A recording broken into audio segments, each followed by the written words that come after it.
Okay, this is part number 5. We're showing how to replace the diaphragm on a Solus Clements or Solus loudspeaker for the mid-range tweeter ribbon driver.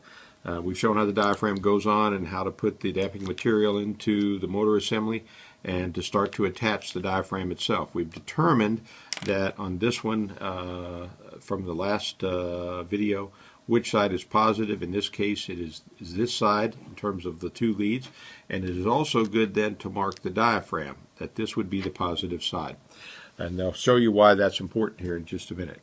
Now, to attach the diaphragm, once again we have now put this down, which is double-sided tape. We've removed the cover tape on this in the middle to be able to expose to the tape itself, the double-sided, and then basically just roll this down, holding it and coming across the middle.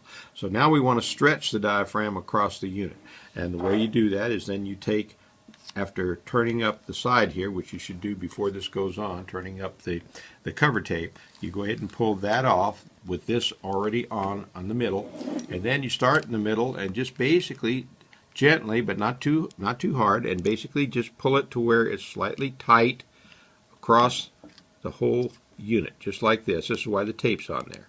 Okay, and you can see that stretching out and flattening out the diaphragm itself. Little wrinkles in it don't hurt a thing. It's actually very forgiving. So you can see now that that's pretty tight across there. When you see that, and you can feel it that way as well. So once you get that spread out that way, don't roll the whole thing down yet or pull the whole thing straight out yet. You just want to do that so you get it messed out. Then you go to the other side and do it. So you pull the top tape, the top cover off, start in the middle again, and kind of just with your fingers just kind of pull the whole thing forward to where it's kind of stretched out across there like so. As you can see, once again, that kind of stretches through the whole thing, and there you are. Now, sometimes, as I've said, there may be another piece of tape on there. You would go back and you would get that piece off, roll that off, and go back and do the same thing. One side first, the other side again.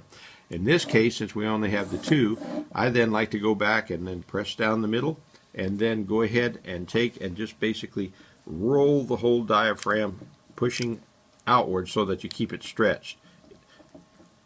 And the tape then will hold that as you do that, keeping that quite tight, as you can see there. Same way then on the other side, just kind of pushes it like that, again pulling it out and keeping it stretched. The second piece of tape, if it was on the outside here on each side, again once you do that and pull it and stretch it more, actually keeps this even a little bit tighter. So this is why the tape is on there, and that's the way it looks when it's finished. We have the positive side marked as well. It's good to also usually mark the lead in some way to make sure you know, because once again this goes to the lead that is positive for the tweeter coming from the crossover, and the other lead comes from the negative side. Usually positive is marked in red, and that's what I've done on both sides.